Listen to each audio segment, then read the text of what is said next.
Hey guys, how's it going? Um, I'm trying some new camera, so let me know what you think. I've been getting a lot of emails asking me if I'm taking the PE exam and what are my thoughts and like what they've been reading online and tips and tricks for the PE exam. So I'm gonna give you like an answer. The short answer is I don't know if I'm taking the PE exam. There's multiple reasons for that, but I want to talk also about the tips. So I'm gonna first talk about the tips. Now, as some of you might have known, like maybe 1 year and a half, 2 years, something like that, I went and took the PE like very YOLO. Like I literally just signed up for it, thinking I was gonna study, but I mean I didn't study because I was so busy with work. But I had already paid for it, so I was like, well, I'm gonna take it. I didn't buy any books. I think the only book I had at the time was the Serm that a friend gave me. So I just read that a little bit and I just went YOLO. Now, my impression from the exam was that the morning session is like an extended FE. So yeah, I think if you just study the SERM and you tap everything in there and you know where to locate most of the things, you should be fine. There's a lot of guides of how to tap the SERM online. They're like even with pictures and stuff like that. So as long as you follow one of those, you should be fine. Now, the afternoon session it was super comprehensive, and I didn't have a lot of the codes, so it just destroyed me. Uh, Now looking into insight, like yeah, like the most important part, at least for the PE structure, is the afternoon session. So you really want to focus on that. So I think your studying should be like maybe 70% the depth section and 30% the morning session. And like for example, the morning session will help you for the depth section if you study like the structural area. So I mean, there's that.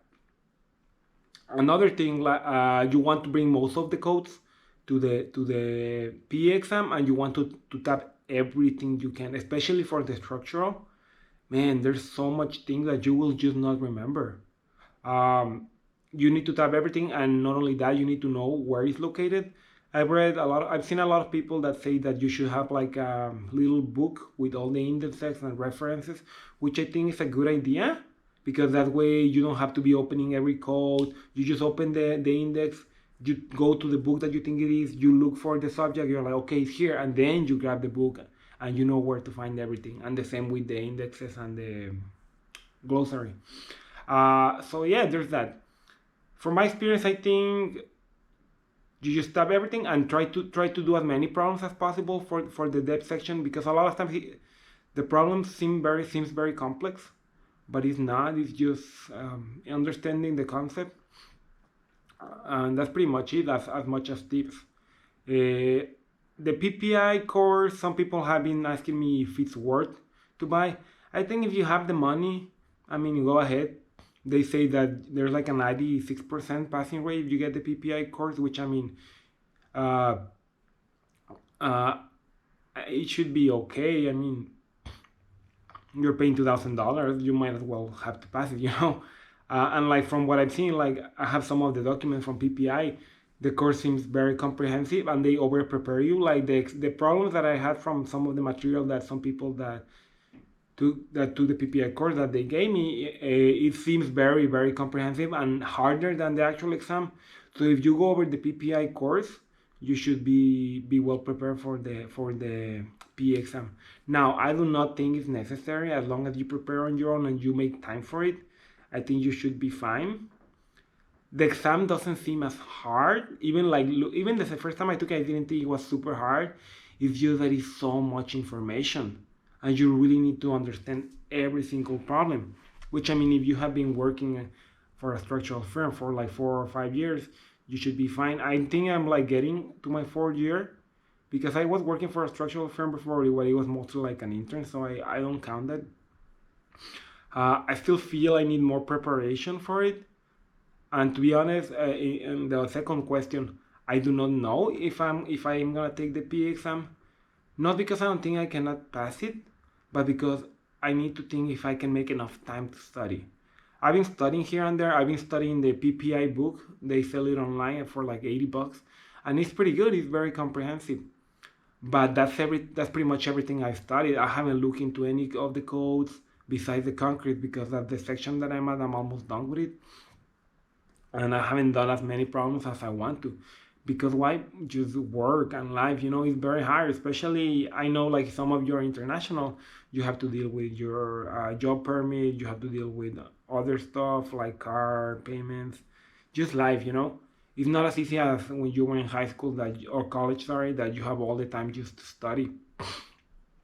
So I mean, it's definitely hard, like getting home from work and like going to the gym and then like having to study 2 3 hours when you just want to rest. So it all depends on that, if I'm gonna take it or not.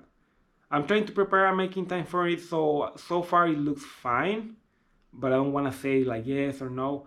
The moment when I'm gonna decide if I'm gonna take it is basically when they open registration. I'm gonna decide like, okay, how do I feel about this exam? Do I feel I can pass it? Do I feel I can make time for it? And that's what I'm gonna choose. I'm telling you because I remember like when I took my AIT exam, I was working and I hadn't studied anything at all for the AIT. So what I did at that time, I was thinking of switching jobs anyway. So I took like I remember I quit in November or something like that, and just whole November and whole December I was studying, and I took the exam in January, and then I got a job that same month. So I mean, I took 2 full months of really, really studying.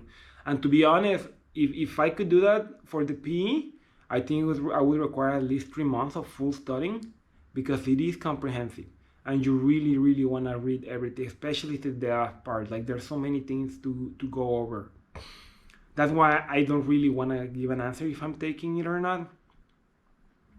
I read that you need 140 hours to study for the exam, somewhere for the P. I would say you need at least 200. I mean, it depends on how knowledgeable about you are about structures. If you know a lot, if you're very exposed to a lot of this stuff, maybe you need 100, maybe you'll be fine. I think in my case, I would probably need around 200 hours, and I think I put so far like around maybe 30 or 40 hours. So it depends if I can cram the other hours like before the date. So that's my answer for that. Other tips that I can give you for the P exam. When I went YOLO for it, I regret not taking food. So yeah, be sure to pack a sandwich, pack something, pack water. You can go to the restroom, but it's a very marathonic exam. It's 8 hours, 4 hours in the morning, then you have like a 40-minute break or 50-minute break, and then you have another hour. If you're driving from out of town like I was driving like 5 hours to get to the exam site. Uh, be sure to drive the day before so that you're well rested. You don't want to be tired for the exam. And at the end of the day, another tip that I like to give everybody for any type of exam or stuff like that, don't worry too much about it. I mean, don't be like super stressed out. Yes, it's an important exam. Yes, it's a lot of money. But at the end of the day, if you fail it, like who cares? I mean, you can just take it over and over again. It's just about not giving up and putting in the time to study. Now, thank you for watching this video. I hope this was helpful. And for all of you that have taken the time to send me an email, asking me questions about everything related about the P exam, thank you guys. And I hope this video answered your questions. Now, some of you have been asking me questions about like how to work in the US, how to apply for my job permit. And to everybody, check out my other videos. I have a lot of videos, not with a lot of views, but a lot of them are talking about like job permits, how to get a job, how did I do it. So before asking me a question, just use the search bar and look for my older videos. And if you have any more questions, I'll be glad to help you guys.